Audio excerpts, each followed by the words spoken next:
Pada waktu itu dua kesimpulannya. Pertama, petahana belum terlalu kuat karena elektabilitas dia tidak mencapai 30% pada waktu itu. Mencapai 30%, kemudian memang tingkat kepuasan juga rendah. Dan memang ada beberapa calon yang muncul yang bahkan hampir mendekati daripada elektabilitas yang dipunyai oleh petahana pada waktu itu. Jadi, dan 30% ini memang nantinya itu lebih kepada pertimbangan-pertimbangan rasional sebenarnya.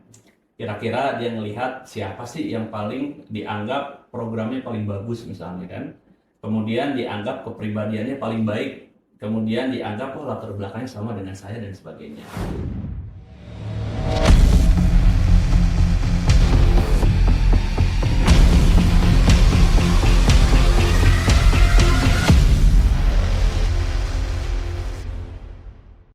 Ardian Sofa, Direktur LSI DNIJA. Selamat siang, Pak. Siang, Mas Auli. Terima kasih sudah hadir di studio kami. Siap. Sebelum diskusi lebih jauh, Bang, Ya. saya ingin mengkonfirmasi dua hal penting sebenarnya di awal. Pertama, keterlibatan LSI di survei pemilihan Gubernur Riau ini inisiatif atau memang sebagai mitra salah satu paslon? Oke, itu baru satu. Ada yang kedua dulu? Yang kedua, silahkan jawab dulu, Pak. Oke. Jadi pertama, LSI ini kan memang lembaga nasional yang memang kita sudah berada di Indonesia ini dari awal reformasi, di awal pemilihan langsung pilkada ya, pilkada, pilpres, provinsi dan lain sebagainya. Dan dalam kurun waktu itu kita alhamdulillah udah membantu memetakan di berbagai daerah. Dari mulai ujung pulau Indonesia sebagian barat misalnya kan. Memetakan apa nih? Kekuatan politik. Kenapa? Memetakan kekuatan politik. Memetakan kekuatan politik. Memetakan kekuatan politik sama sebenarnya. Mengenai survei juga kan. Jadi dari ujung Sumatera paling atas, pulau Aceh misalnya ya, kemudian juga di Sabangnya, sampai dengan kita di pelosok sampai dengan di Papua. Termasuk hampir semua pulau besar di Indonesia, provinsi itu sudah juga kita melakukan survei. Satu.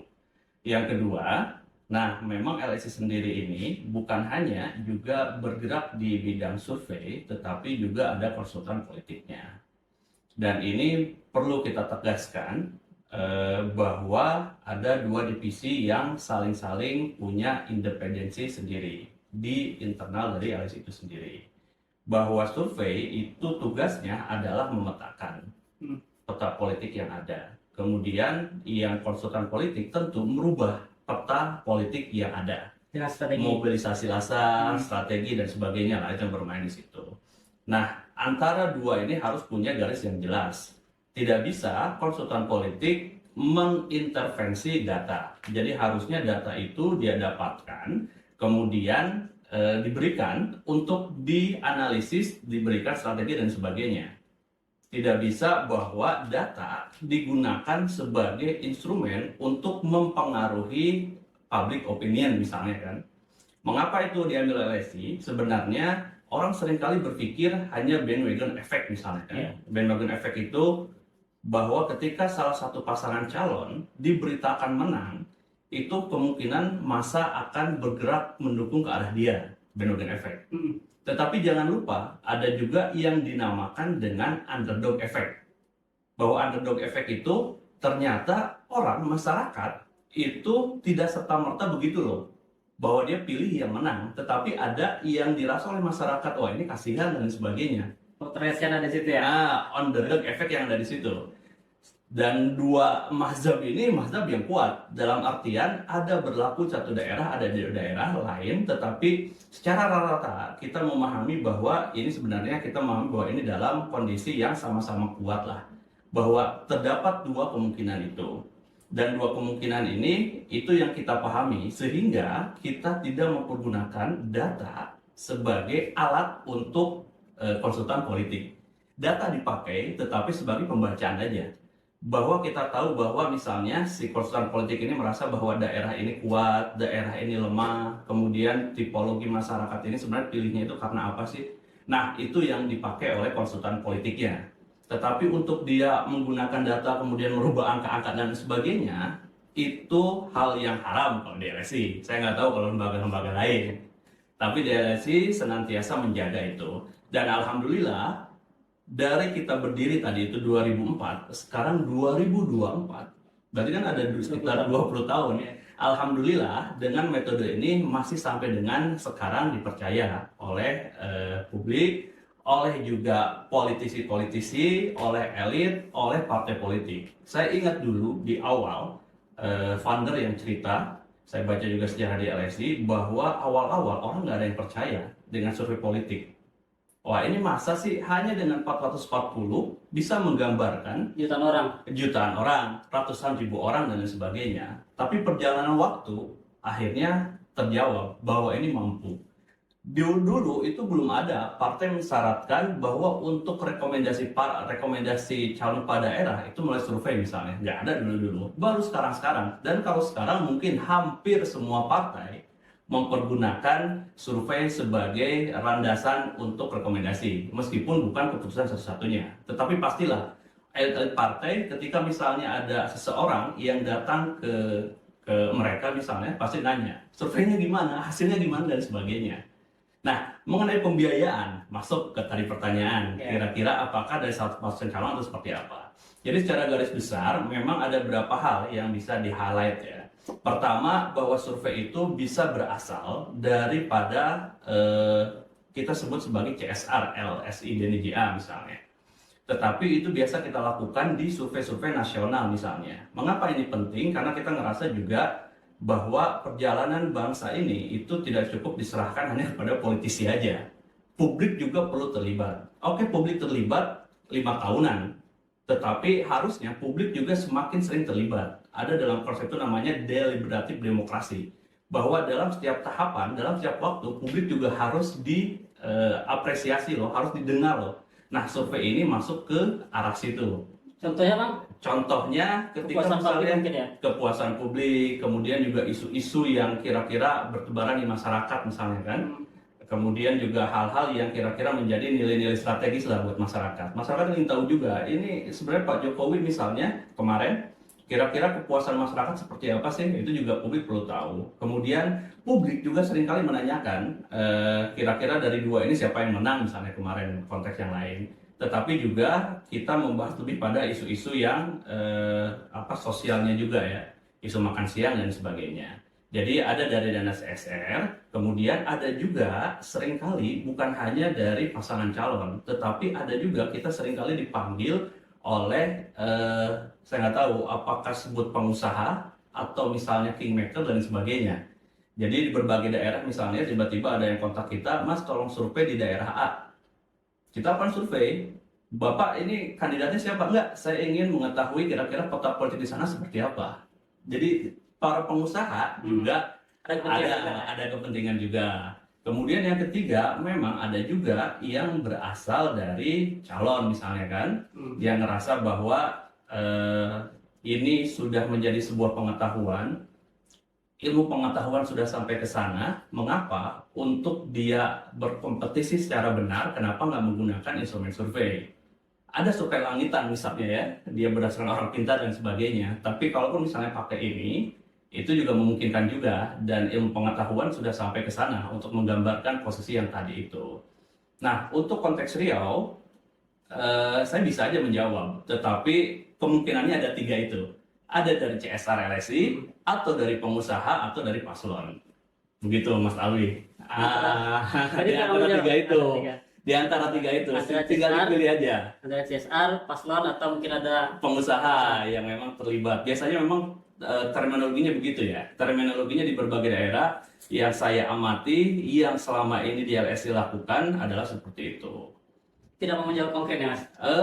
Itu udah jawaban konkret. Tinggal dipilih saja kira-kira yang mana. Yang pasti bahwa seringkali kita juga tekankan, baik terhadap CSR kita yang kita lakukan sendiri, apalagi ya, baik terhadap pandangan paslon, kemudian juga terhadap kandidat, ketika dia survei, itu bahkan ada yang kandidat sendiri yang minta misalnya, Mas, saya ini butuh data survei yang sebenar-benarnya. Wah, itu sepakat Pak, saya bilang. Karena memang LSI sejauh ini itu memang datanya nggak bisa diintervensi.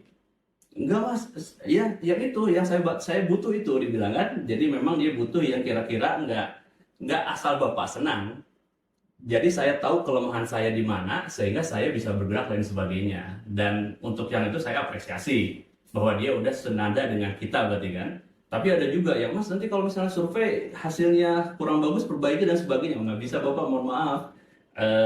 Sampai misalnya saya minta terus menerus ya kita akhirnya nggak bisa kerjasama juga. Kalau misalnya dia minta angkanya dirubah atau angkanya disesuaikan dengan dia dan sebagainya. Jadi alhamdulillah dalam 20 tahun ini kita masih menjaga itu sehingga terjaga juga kredibilitas dan alhamdulillah sih sekarang masih sampai dipercaya.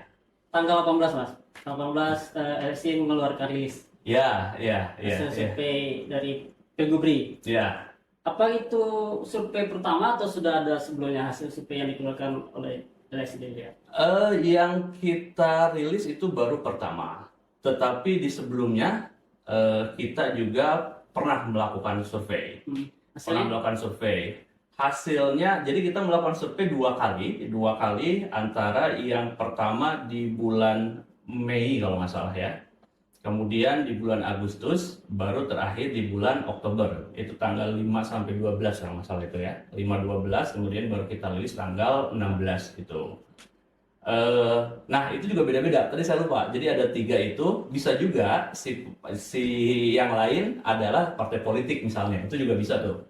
Yang membiayai ya. Kemarin kan bukan paslon. Jadi partai politik, kemudian pengusaha, ada paslon, kemudian juga ada dari CSR kita. Jadi sumber dana itu banyak. Dan memang kita juga senantiasa kewajiban kita melaporkan itu sebenarnya ke KPU dan sebagainya ya, PUD. Nah, kalau lihat dari peta yang ada, itu kan memang beda-beda ya. Beda-beda dalam artian ketika kita melakukan survei pertama kali di bulan Mei, itu kan memang banyak nama yang muncul ya.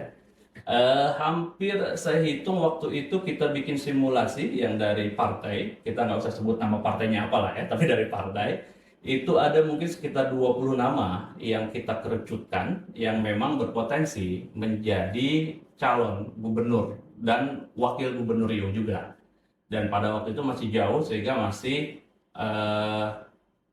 belum ada pasangan. Toh juga pasangan sebenarnya kan masih di ujung-ujung aja kan. Dan hasilnya memang pada waktu itu salah satu kesimpulan yang kita lihat itu memang performan dari petahana yang tidak terlalu maksimal. Karena biasanya kalau misalnya petahana itu maksimal, dalam artian dia udah pernah menjabat, kemudian dianggap oleh masyarakat sukses dan sebagainya, tercermin dalam ini kan, dalam approval rating. Kalau tingkat presiden kan approval rating atau tingkat kepuasan dan sebagainya. Itu juga kepuasannya tidak terlalu bagus pada waktu itu. Saya nggak tahu masalahnya apa ya, cuman kita sampaikan itu. Dan ini juga yang melatar belakangi mungkin mengapa banyak sekali calon yang muncul Dari berbagai kalangan. Mungkin juga mantan-mantan bupati atau gubernur yang lama, kemudian juga ini dan sebagainya, termasuk dari unsur partai-partai itu ya. Jadi pada waktu itu dua kesimpulannya, pertama petahana belum terlalu kuat karena elektabilitas dia tidak mencapai 30% pada waktu itu. Mencapai 30%, kemudian memang tingkat kepuasan juga rendah. Dan memang ada beberapa calon yang muncul yang bahkan hampir mendekati daripada elektabilitas yang dipunyai oleh petahana pada waktu itu. Jadi kalau nggak salah ingat di bawah 20-an lah, jadi belasan persen, dan yang lainnya pun itu memang belasan persen juga. Kalau untuk ukuran petahana itu rendah Mas, kalau sampai hanya 30 itu. Sampai 30 itu juga menurut kami masih lemah. Tapi lemah ini juga bisa dilihat dalam dua indikator. Satu, itu kan 30. Padahal untuk memenangkan, misalnya dia bertarung untuk dua calon, berarti kan harus 50%. Berarti kan masih kurang. Itu satu. Yang kedua juga dilihat daripada selisih yang ada sebenarnya. Nah, pada waktu itu bukan angka 30, tapi di bawah 30. Bahkan kalau nggak salah ingat saya, itu di bawah 20%-an, jadi belasan persen. Yang mana selisih dengan kandidat lain itu juga di bawah 20%, jadi belasan persen. Sehingga secara angkanya dia belum maksimal, satu. Yang kedua, secara selisih juga nggak maksimal. Sehingga ya warning lah, itu sebenarnya warning awal buat petahana. Mengapa seperti itu? Karena petahana ini kan dalam tanda kutip dia bekerja 5 tahun dia kampanye. Jadi kalau misalnya dia bisa di atas 40, 50, itu sangat-sangat memungkinkan untuk bisa mencapai angka itu. Dari mana buktinya? Daerah-daerah lain banyak kok yang dia ketika kuat dan mempertahankan istilahnya dia permanen campaign. Jadi ada istilah permanen campaign itu jadi permanen selamanya kan, campaign permanen. Sehingga ketika dia menjabat, dia melakukan hal A, B, C, D, itu sebenarnya kan nggak lepas juga daripada campaign yang dia lakukan. Dia turun ke masyarakat, tugas dia sebagai gubernur, kampanye juga sebenarnya ke masyarakat. Tinggal memang caranya itu yang diinikan ya. Kalau gambaran besarnya Mas untuk rilis hasil survei tanggal 18 itu, untuk elektabilitas seperti apa? 35% ya di Ya, pasangan satu. betul. Jadi survei kita terbaru di tanggal 5 sampai 12 yang kita rilis di tanggal 16 itu memang terlihat kan sekarang udah agak lebih jelas. 3 pasang calon. Kalau kemarin itu masih bongkar pasang dan sebagainya. Dari 3 pasang calon ini yang pertama itu Abdul Wahid SF Haryanto 35,2% kalau saya tidak salah ingat, tapi di angka sekitar 35. Kemudian yang kedua petahana Pak Samsuar, meskipun petahana sebelah karena Pak Edinya kan nggak maju ya, maju di kota misalnya kan, dengan Pak Mawardi, Buya Mawardi itu di angka 22, sekian persen. Kemudian yang ketiga ini M Nasir dengan HM Wardan yang dia di angka 13%-an. Ada yang menarik 27,5% belum memutuskan. Kemudian ada sekitar 1% yang dia surat suara tidak sah. Loh, kok ada itu? Jadi untuk survei yang kemarin khusus kita menggunakan simulasi kertas suara. Simulasi kertas suara. Jadi 800 responden itu. 800 responden kita menggunakan kertas suara. Mengapa? Ini kita ambil karena untuk mendekati kenyataan. Apakah yang di pertanyaan itu tidak mendekati kenyataan? Mendekati juga. Tetapi ini kan karena orang diberikan kertas suara contohnya itu seperti apa, kemudian dia suruh untuk mencoblos, kemudian dia balikin lagi ke kita, kemudian kita kompilasi, nah itu bisa menggambarkan. Karena ketika orang ditanya kan bisa jadi dia nggak berani untuk mengungkapkan, tetapi ketika dia coblos, orang ini nggak tahu, surveyor kita nggak tahu bahwa dia nyoblos apa, karena itu dimasukkan langsung misalnya kan, kemudian ditabulasi dan sebagainya, itu agak lebih keluar. Dan memang angkanya nggak beda jauh dengan yang kita pertanyaan, tetapi ini agak sedikit yang tingkat belum memutuskannya, seperti itu Mas. 35, 22, sama 13. Ya. Kalau popularitasnya? Popularitas Pak Samsuar sebagai petahana paling tinggi karena memang dia ya 5 tahun, kemudian juga sebelumnya jadi bupati misalnya kan, itu dia di angka 86-an ya, di atas 80. Kemudian Pak Wahid itu, Abdul Wahid itu di angka 77 kalau nggak salah. Kemudian yang ketiga ada Pak Nasir, kemudian baru Pak SF, kemudian Ustadz Mawardi, kemudian baru Pak Wardan ya. Jadi secara urutan popularitas seperti itu. Nah, pentingnya popularitas apa sih? Nah, popularitas kalau kita lihat sebenarnya sebagai bahan bakar daripada elektabilitas yang dia punya. Mengapa? Karena hukum besi pemenangannya, kalau di fisika ada hukum Newton, I sama dengan MC kuadrat, ada hukum-hukum yang lain, di konsultan politik kita memahami juga ada hukum yang namanya hukum elektoral lah ya, kita sebutnya seperti itu. Meskipun ini belum menjadi hukum sebenarnya, tapi ini seringkali menjadi sebuah kebiasaan yang kita anut, bahwa orang tidak mungkin pilih ketika dia belum kenal. Walaupun kenal baik atau tidak baik itu ya, itu harus kenal dulu. Ya, tapi udah kenal pun orang belum tentu pilih ketika dia suka tidak suka. Jadi tahapannya orang kenal dulu, kemudian dia suka, kemudian baru dia pilih. Jadi kalau misalnya dia nggak dikenal, nggak mungkin orang mau pilih gitu. Sehingga ini jadi bahan dasar yang ada. Ini juga yang menjelaskan mengapa kalau survei-survei di awal misalnya Pak Samsuar sebagai petahana masih tinggi pada waktu itu. Beda berapa persen itu yang tadi itu ya. Karena memang dia bahan bakarnya udah banyak. Tetapi ketika yang lain juga dalam titik yang hampir sama dengan Pak Samsuar, hasilnya adalah seperti yang tadi itu. Ada selisih sekitar 13% daripada petahana dengan calon kandidat penantang, yaitu Abdul Wahid SF Haryanto.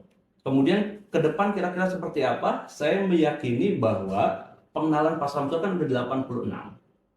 Dan juga kesukaan, itu juga menjadi PR dari Pak Samsuar kalau saya lihat dari survei itu. Bahwa yang suka dia kan di bawah 60%. Lebih rendah daripada yang lain. Ya, Pak Wahid sendiri kalau saya tidak lupa itu di angka 70%-an juga, 70%-an, jadi ada selisih. Sehingga jika Pak Abdul Wahid bisa menaikkan popularitas dia, itu selisihnya akan bisa lebih tinggi lagi dengan Pak Samsuar, satu sisi. Tapi jika Pak Samsuar bisa memperbaiki citra dirinya, yang sekarang misalnya orang yang suka dia hanya di bawah 60%, menjadi lebih atau mirip dengan Pak Abdul Wahid, tentu bisa mensedikitkan jarak yang sekarang ini ada. Dan kenapa juga Pak Nasir misalnya, dia masih di angka 13%-an secara elektabilitas. Karena bahan bakar dia dalam untuk elektabilitas juga masih kecil. Jadi dia termasuk kandidat yang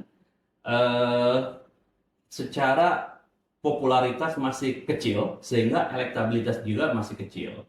Tapi di sisi kesukaan juga ada sedikit problem kalau saya lihat ya, nggak setinggi Abdul Wahid misalnya, meskipun masih lebih tinggi daripada Pak Samsuar. Sehingga untuk Pak Nasir itu memang perlu kerja dua kali. Satu, memperluas perkenalkan diri dengan isu-isu yang memang juga orang suka dengan Pak Nasir ini ya, sehingga posisi dia yang masih rendah itu alasannya kita melihat seperti itu. Dalam rentang waktu yang kurang 1 bulan ya, Mm-mm.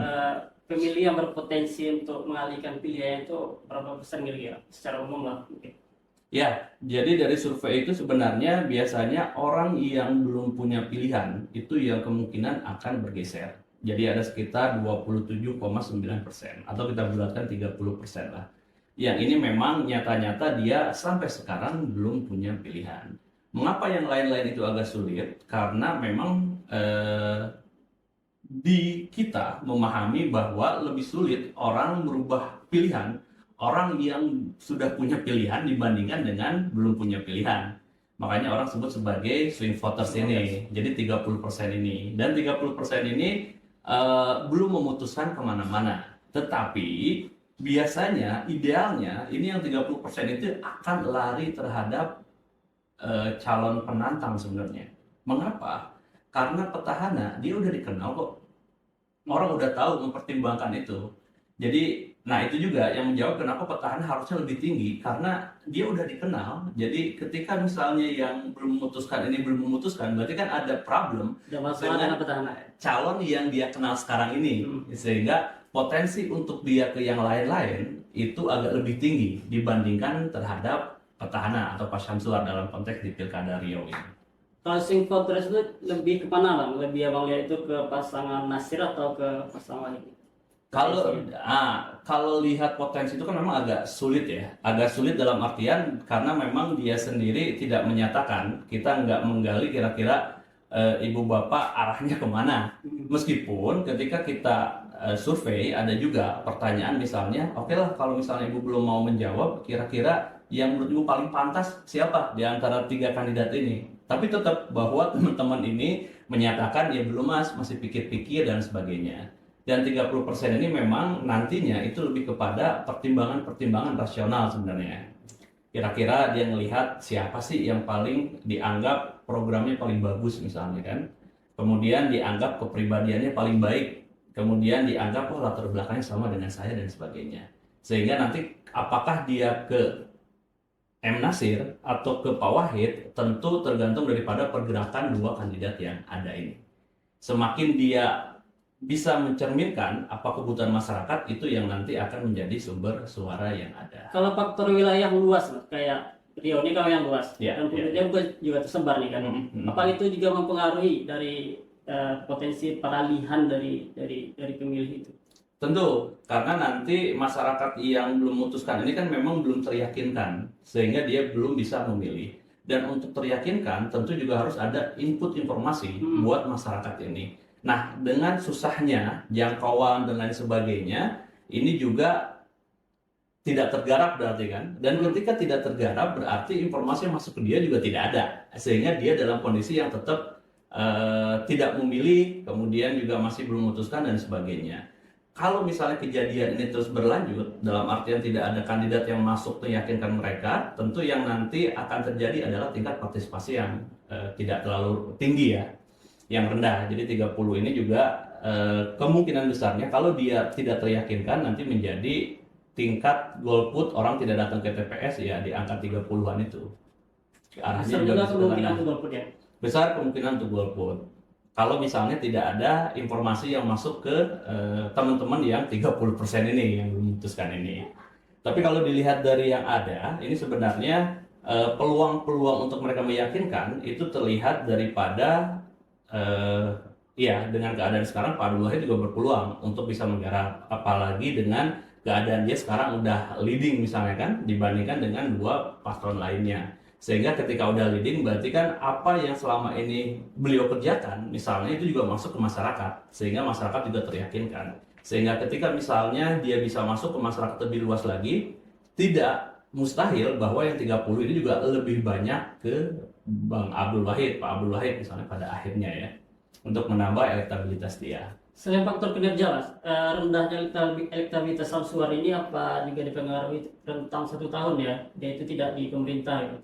Apa juga ada pengaruhnya itu mereka Samsuar ini rendah elektabilitasnya? Ya, pertama memang dari yang paling pasti sih di sisi approval rating itu ya, orang puas. Dan memang orang puas ini kan kita terlepas daripada indikator-indikator lainnya. Kita hanya tanyakan kepada masyarakat kira-kira ibu bapak puas tidak dengan kinerja Pak Samsuar sebagai gubernur 2018-2023. Dan memang yang menyatakan puas itu di bawah 50%. Satu. Apakah ini angka rendah? Angka rendah. Kenapa? Karena Pak Jokowi misalnya ketika dulu dari tahap 1 presiden periode pertama ke periode kedua itu kan di angka 80%-an. Kemudian bahkan kemarin di ujung akhir daripada pemerintahan Pak Jokowi itu juga sama di angka 80-an. Sehingga pengaruh dia untuk endorse orang lain itu juga kuat. Karena di angka 80%. Kemudian kita lihat di level-level yang lain, gubernur yang lain, apakah mencapai 80%? Ya mencapai juga. Jawa Timur misalnya kan, kemudian juga daerah-daerah lainnya yang memang secara approval rating tinggi, dia akan lebih berpeluang untuk terpilih kembali. Satu. Yang kedua, kita juga tanyakan mengenai tingkat menginginkan kembali. Nah, semakin tinggi tingkat menginginkan kembali, itu juga semakin berpotensi. Karena kita tanya ya, menginginkan kembali atau tidak, tetap bahwa di konteks Riau ini juga tingkat kembalinya lumayan rendah ya, bahkan mungkin di angka-angka 30 atau 23 kalau nggak salah atau berapa gitu ya, dan itu angka yang rendah. Sehingga kalau petahana kan memang tidak lepas daripada kinerjanya ya, jadi kinerjanya itu masyarakat melihat selama 5 tahun ini kira-kira pergerakannya seperti apa, dan itu yang dilihat oleh masyarakat. Ketika dia dianggap tidak perform, ya akhirnya masyarakat menghukum dengan dia tidak memilih kembali. Dan memang ya mungkin kejadiannya di Riau ini seperti itu ya, dia melihat bahwa misalnya jalan-jalan banyak yang rusak, karena ketika kita tanyakan pada masyarakat masalah apa sih yang paling utama, ternyata infrastruktur, kemudian juga di lapangan pekerjaan, di fasilitas kesehatan, pendidikan dan lain sebagainya. Endorsement dari UAS Ya, Pak Somad disebut sebagai faktor kunci juga tingginya elektabilitas Abdul Wahid. ya. Jika nanti tidak lagi ada endorsement dalam bentuk tablik akbar itu, kan dari bicarakan nih sama salah satu paslon untuk UAS tidak endorsement lagi dalam bentuk tablik akbar. Ya. Jika tidak ada lagi endorsement dari UAS, seperti apa pengaruhnya nanti?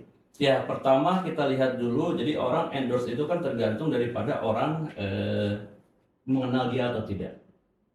Dan memang secara sisi pengenalan, balik lagi, UAS ini mungkin udah kita sebut sebagai tingkat pengenalan premium lah, tingkat dewa ya. Jadi yang mengenal dia mungkin 95-98% gitu. Itu angka yang sama seperti Pak Prabowo, dikenal masyarakatnya 98%. Di konteks Riau, Provinsi Riau, UAS itu dikenal 98%. Satu.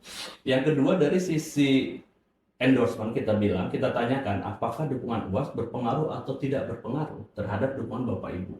Itu yang menyatakan berpengaruh 68%. Endorsement dari UAS. Endorsement UAS ini 68% endorsement ini mempengaruhi. Tapi kan ini baru mempengaruhi sebenarnya, bahwa itu menjadi pertimbangan orang untuk mencoblos. Jadi pertimbangan, dan itu angka yang cukup besar. Sehingga dengan keadaan itu tentu UAS juga berpengaruh terhadap elektabilitas yang ada. Kemudian pertanyaannya, jika nanti tidak lagi endorsement seperti apa? Ini kan kalau saya lihat begini. Pertama, bahwa antara UAS dengan katakanlah Abdul Wahid, karena memang yang didorongkan Abdul Wahid Estarianto misalnya kan. Kalau saya lihat dua mata uang yang saling menguatkan sebenarnya. Jika yang didukung UAS bukan Abdul Wahid, saya tidak meyakini bahwa pengaruhnya akan sebesar ini juga. Alasannya? Nanti ke alasannya. Yang kedua, jika Abdul Wahid tidak di-endorse UAS, itu juga Abdul Wahid nggak bakal sebesar ini juga.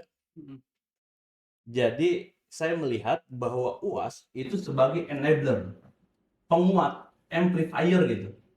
Karena ketika bukan Abdul Wahid, bisa jadi bahwa dukungan yang diterima atau pengaruh UAS sendiri itu juga nggak pas misalnya kan. Itu juga memungkinkan, karena tidak serta-merta bahwa endorsement orang itu juga serta-merta akan diikuti dan sebagainya. Ketika calon yang dipilih, di-endorse-nya itu tidak pas. Nah, dalam konteks itu, saya melihat apa yang di-endorse UAS itu juga pas gitu. Jadi istilahnya, kalau misalnya kita jualan nih, mohon maaf, UAS misalnya jualan, ketika barangnya bagus, orang akan banyak yang terima gitu. Tapi ketika barangnya kurang bagus, orang juga mungkin ada yang terima, ada yang enggak, ada dan sebagainya. Nah, dalam konteks Rio saya melihat bahwa penjualnya bagus, UAS, barangnya juga Abdul Wahid bagus. Jadi barangnya gitu. Jadi dua barang ini.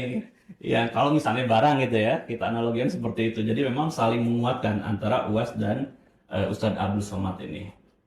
Berbanding lurus tidak Bang, pemenang di pileg kemarin dengan kesukaan orang untuk memilih calon dari partai yang di pilkada ini? Nah, pengaruh partai kita uji. Kita uji kira-kira berapa orang yang pilih kandidat karena partai misalnya. Itu angkanya 20%-an aja. Kecil ya? Termasuk ya sebenarnya kecil, tetapi kalau misalnya bisa digarap dengan maksimal, ini juga jadi potensi yang luar biasa. Karena ya 20% juga angka kan, dan angka yang lumayan juga. Orang kalau untuk memenangkan 50% misalnya kurang 5% aja kan nggak maksimal. Sehingga perlu bahwa 20%-nya dikelola misalnya. Tetapi apakah hanya mengelola partai bisa memenangkan? Saya melihat tidak. Mengapa? Karena orang yang pilih karena partai itu hanya sekitar 20%-an saja. Sehingga buat kandidat-kandidat yang ada, itu memang ini sebagai modal katakanlah. Karena 20% juga dibagi-bagi kan, partai nggak ada yang satu, dibagi-bagi, sehingga butuh juga peran-peran dari instrumen yang lain untuk mensukseskan pemenangan dia di masing-masing calon kandidat itu. Pengaruh bupati dan wali kota Bang, kader parpolnya? Wah, itu menarik ini. Tapi sebelum ke sana, ini juga harus dipahami bahwa partai-partai beda antara pilihan pileg dengan pilihan pilkada ya. Kalau pilkada kan orang lebih banyak figur yang bermain, tapi kalau pileg ya memang partai.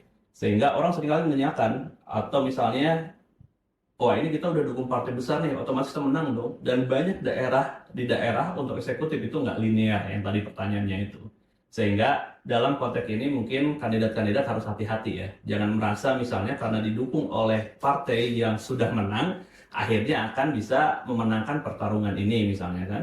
Kemudian jangan juga berpikir bahwa didukung partai kecil kemudian menjadi tidak maksimal gitu ya. Karena pertarungan di pilgub di kabupaten kota itu adalah pertarungan figur. Nah, mengenai kabupaten kota pengaruhnya seperti apa, ini menarik. Mengapa? Karena kita uji juga tuh, kira-kira bapak-bapak, ibu-ibu di masyarakat ini antara antara kabupaten kota, antara bupati atau wali kota dengan gubernur, ibu pilih yang penting mana? Kira-kira menurut Mas yang mana? Lebih penting mana? Bupati wali kotanya? Kalau dia di kabupaten kota? Oke, berapa persen, 2% kira-kira? 60, 40. Nah, Kalau di survei kita kemarin, itu angkanya 38 lawan 40. Artinya apa? 38 lawan 40. Ada 20% yang nggak menjawab deh, dia nggak tahu, bingung tuh, wah nggak tahu saya antara pilih yang mana, dan memang ini biasanya ke arah yang belum memutuskan itu sebenarnya kan. Jadi ternyata buat masyarakat Riau, antara kabupaten kota dengan provinsi itu sama kuat. Jadi buat sebagian masyarakat, iya dia pilih bupati wali kotanya, sama seperti Mas Alwi tadi. Tapi ternyata yang lain itu pilih gubernurnya. Sehingga dalam konteks ini saya melihat ada dua kepentingan. Satu, kepentingan daripada bupati wali kota, dia harus menyelaraskan dengan dukungan yang dari gubernurnya sebenarnya. Jadi ketika misalnya di kabupaten kota dia melihat, wah saya kuat nih, tetapi ada orang juga yang fokus terhadap gubernur, sehingga dia juga harus mencari, katakanlah, cantolan yang kuat juga untuk gubernurnya. Karena kalau misalnya nggak nyari cantolan, itu juga bahaya juga buat dia. Ada sebagian orang yang juga pada akhirnya tidak, ya maksudnya bisa jadi dia nggak pilih, karena memang dia lebih fokus ke gubernurnya. Satu.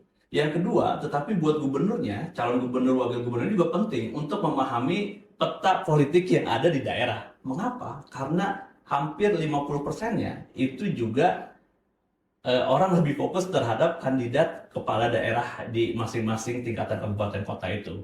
Jadi harus masing-masing. Jadi nggak bisa, misalnya bupati wali kota melepaskan diri daripada konteks pilgub, balik lagi, konteks pilgub juga nggak bisa serta-merta melepaskan diri daripada konteks daripada di pilkada yang ada di kabupaten kotanya ya. Dan itu menarik, mengapa? Karena di Pekanbaru misalnya terakhir kemarin saya baca juga media, itu kan ada satu pasangan calon yang ketika dia datang malah empat ya, datang kemudian didukung 4 misalnya kan, didukung 4 oleh kandidat-kandidat yang lainnya. Tentu ini saya melihat karena memang dia juga memahami bahwa konteks pilgub itu juga penting buat pemenangan daripada di kabupaten di kota Pekanbaru. Kemudian calon gubernur juga datang karena dia memahami bahwa konteks kota juga penting. Jadi masing-masing sebenarnya dalam koridor itu kalau saya melihat. Itu untuk kepentingan sebelum pemilihan juga setelah pemilihan kan? Ya, dua-duanya betul. Sebelum pemilihan tentu yang paling penting buat sekarang kan, buat semuanya ini kan, bagaimana program-program dia nyampe ke masyarakat, bagaimana mimpi dia mengenai Riau ini nyampe ke masyarakat dan seterusnya. Kita membahas tentang M. Nasir dan M. Wardan. Oh iya, siap. Yang elektabilitasnya paling rendah nih. Ya. Kalau orang sebagian mengira kalau Prabowo sudah dilantik, Ya. dia akan menggerakkan mesin politiknya sampai ke daerah. Ya. Nasir dan Wardan didukung oleh Gerindra. Apa efek Prabowo setelah jadi presiden akan berdampak juga nanti kepada Nasir ini tinggal berapa minggu? Ya, pertama Pak Nasir ini kalau nggak salah bukan Gerindra, dia dukung Gerindra, tetapi ketua partainya dia Demokrat ya. Demokrat. Itu satu. Jadi mungkin juga memahami konteks yang ada bahwa Pak Nasir ini ketua Demokrat, bukan ketua Gerindra misalnya satu. Yang kedua, Pak Prabowo secara popularitas kuat, maksudnya orang kenal dia, dan saya meyakini juga di Riau ini juga dia kuat. Kemudian yang kedua, secara kesukaan juga tinggi. Bahkan kemarin kita rilis nasional itu sukaan dia itu di angka 90,5%, angka yang juga luar biasa. Jadi ekspektasi publik terhadap dia tinggi. Tapi sekarang ini Pak Prabowo juga dalam konteks yang dia harus menjaga kepercayaan dari masyarakat yang begitu besar. Karena masyarakat akan menilai di 100 hari atau bahkan paling telat mungkin 300 hari atau 1 tahun misalnya, kira-kira performa pemerintahan ini akan seperti apa. Sehingga saya meyakini bahwa Pak Prabowo sekarang ini kan udah menjadi presiden. Oke, dia ketemu partai, tetapi dia presiden yang memang dalam tingkat harapan publik yang tinggi, sehingga dalam konteks itu dia akan lebih fokus terhadap pemenuhan ekspektasi masyarakat. Untuk ke partainya mungkin agak sedikit dulu dikalahkan dengan kepentingan yang lebih besar ini. Dan dalam konteks Pak Prabowo, saya melihatnya Pak Prabowo sendiri akan berpikir secara clear ya, clear dalam artian bahwa saya kan udah jadi presiden ya. Masa harus saya bantu juga sih misalnya ya, harusnya kan kandidat-kandidat yang ini yang membantu Pak Presiden misalnya kan, menyesuaikan dan lain sebagainya. Tapi untuk dia turunkan pasukan dan lain sebagainya, saya agak sanksi dengan hal tersebut. Karena dia fokus terhadap pemenuhan ekspektasi masyarakat yang sangat tinggi itu, Mas. Tidak akan berpengaruh besar, Pak. Kalau misalnya dia turun besar, tapi untuk dia turun menurut saya agak susah karena dia dalam rangka memenuhi ekspektasi masyarakat ini dulu. Baru dia akan ke yang lain-lain. Terlebih juga mungkin Pak Prabowo akan berpikir gini, kira-kira kalau misalnya saya turun, ini kan berarti harus menang. Ya nggak? Harus menang. Gengsinya tinggi. Gengsinya tinggi, sehingga ketika itu terjadi dia juga melihat survei misalnya kan, ini calon memungkinkan untuk dibantu atau enggak nih, jangan sampai beliau turun akhirnya kalah juga nomor urut paling kecil misalnya kan, di mana nanti di muka Prabowo mungkin yang jadi pertaruhan kan, kecuali kalau misalnya di Jawa Timur Gerindra terhadap Bu Hovifah misalnya kan udah tinggi, ya udah dia datang ke sana saling menguatkan kan, saling menguatkan. Tapi untuk dia mengendorse yang kecil mungkin agak susah bayangan saya ya. Tapi saya nggak tahu Pak Prabowo ya. Tapi sejauh ini sih saya melihatnya seperti itu ya. Di kepentingan dia, kepentingan yang lebih luas ya. Jangan sampai juga dia dibebani dengan keadaan-keadaan yang seperti itu. Kalau misalnya keadaannya kuat, ya mungkin Pak Prabowo mau. Tim suksesnya juga, tim lingkaran Pak Prabowo misalnya ketika nanti ada, bukan hanya di Riau ya, tapi daerah-daerah lain ada yang minta beliau turun, mungkin kalau boleh saran terhadap Pak Prabowo, tim-timnya Pak Prabowo dilihat dulu, kira-kira kandidat A, B, C, D-nya ini kuat atau enggak. Kalau kira-kira kuat, kemudian dengan datangnya Pak Prabowo itu nambah kekuatan, bukan nambah lah, tapi menambah yang lebih besar, itu mungkin kan, tapi kalau nambah agak susah. Kabar rilis pelita apa Mas untuk LSI di Pilgub? Ini kita ada 2 agenda besar lagi. Agenda besar itu nanti di ujung insya Allah kita akan melakukan quick count. Insya Allah ya, kita udah daftar juga ke KPU, tetapi ya funding kita itu masih belum sampai ke sana sebenarnya. Ke sana. Kemudian juga ada survei juga yang mudah-mudahan sih bisa terlaksana di awal bulan ini. Di awal bulan besok kita turun survei, jadi mungkin kalau misalnya nanti ada rilis atau enggak, kita riliskan mungkin sekitar 1 mingguan sebelum hari pilkada. Kemudian nanti di ujung ada quick count. Ya mudah-mudahan fundingnya ini juga berbesar hati untuk juga membiayai lagi. Sehingga bisa untuk survei dan quick count.